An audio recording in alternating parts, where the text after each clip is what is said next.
Textures, UVs, materials. Could this be any more complex? Don't worry, I'm going to explain all of these for you. Welcome back. This is interior modeling for beginners. We are going to add materials to our interior.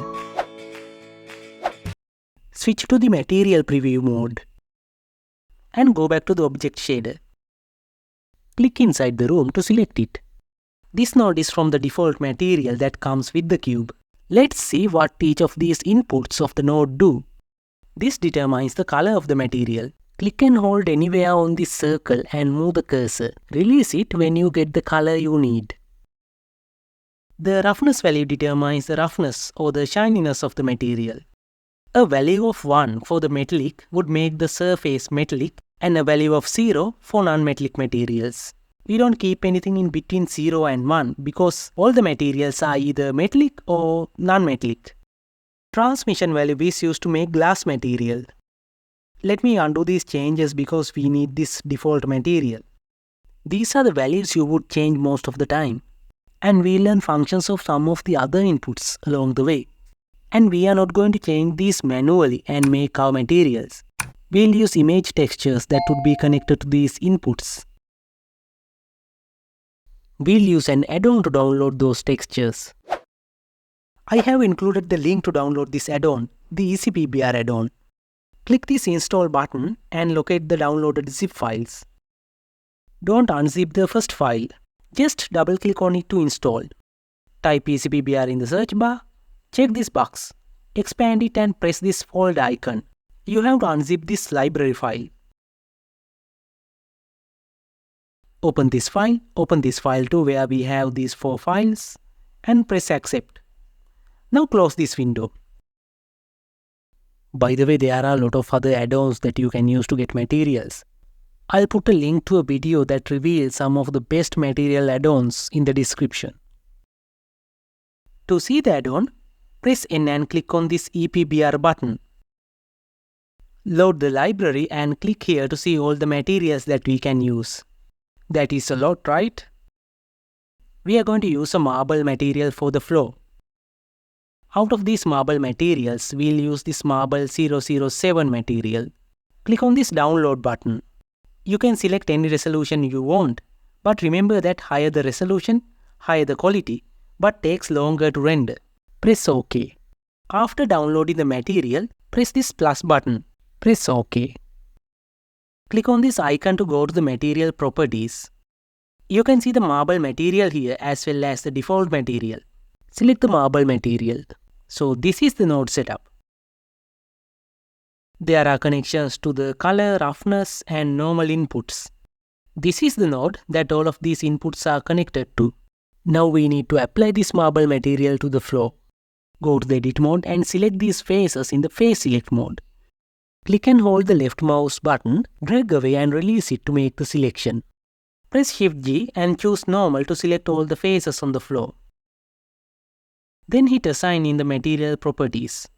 We need to increase the scale of this texture. To do that, we can use the mapping node that comes with the node setup. Click and hold here and drag down before releasing. Type in by how much you want to scale it up. So this is what happens when scaling. Here the scale is 1. Therefore, the texture is only used once. On the other hand, when the scale is 3, the texture is used 9 times. Being a marble texture, we cannot guess the scale, but this looks okay.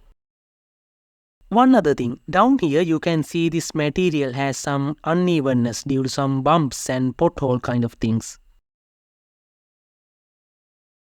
We can reduce it in the displacement node.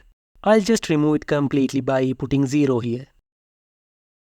The normal map is also going to affect this bump, so we have to reduce it too. Next, we'll add the plaster material for the wall. Select these faces. Choose plaster from this list of materials. I'm using this plaster 004 material. I have downloaded it previously, so I don't need to download it again. Press the plus button, click OK. Select the plaster material and hit assign. Here you can see some issues. We can solve this issue by unwrapping the cube. Press A to select all the faces and press U to unwrap the room. Select Smart UV Project. Press OK. That is how we fix the stretching of the texture. Let's see what happens when we unwrap this cube. Right now this cube is not properly unwrapped. The template doesn't look good. Blender needs to figure out which part of the texture should be in which face of the cube in order to have a realistic look. And this is what the template of a properly unwrapped cube looks like. Now the cube is far better. I want to make this wall look a little bit more interesting. Speaking of which, if you find my content is interesting, press the like button so that this video can reach more people. We can simply darken the middle part of the wall. We need to add a hue saturation value node to control the darkness. Press Shift A, go to Color, select hue saturation value and place it here. Now we can change this value. But now everything is dark.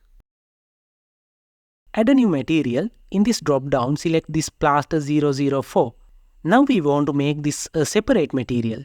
Go to the object mode, come back and press this button. Now it is a separate material. We can change the darkness of the new material like this. But we can't see any changes yet. We need to apply it first. Select these faces and apply this second material. Now it is done. Adding material to this little guy is easy. Select it and choose the marble material down here. Apply the scale and unwrap the cube. Now it looks better. Although you might not notice it, these textures are on the wrong face of this object. Since these faces don't have a thickness, we can still see the texture. The issue here is with the bumps and potholes being on the wrong side. To see these right and wrong faces, go to Overlays, check this face orientation. If we are looking at red, that means we are looking at the wrong faces. We need to flip these faces. In the Edit mode, press A to select all. Hit N, holding the Alt key. Select Recalculate Inside. Now blue means we are looking at the correct faces. Now uncheck the face orientation in the overlays. I want these walls to have a tinted glass material. It is same as making a copy of a darker plaster wall. Select the faces, add a new material. Choose the glass material that comes with the window and assign it.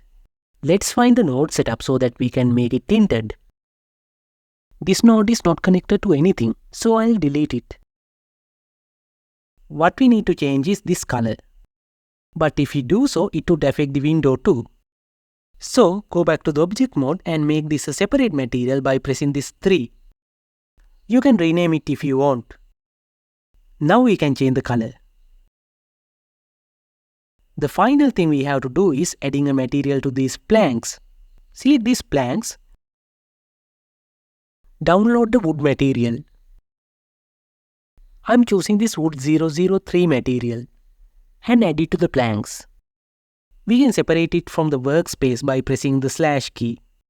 Do you notice any issue with this? First we'll apply the scale and unwrap it. So the issue is each of these planks looks exactly the same.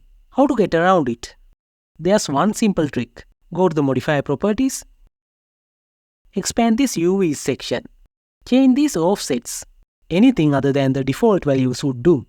Let me show you how it works. But first things first, what are these UVs? They are the coordinates of the cube on a flat surface. Alright? Now let's see what happens when we change the UV offsets. This is with the default UV offsets. We need to apply the modifier. Go to the edit mode. So these are the UVs of the individual planks. Right now they are on the same location on the texture. We want to scatter them around a bit. Let me undo this. Now change the UV offsets. Make sure that U and V offsets are different. We need to apply the modifier. Now go to the edit mode. The UVs are scattered now, just like we wanted. We are almost done with the materials. In the next video, we are going to add furniture to the interior. So see you there.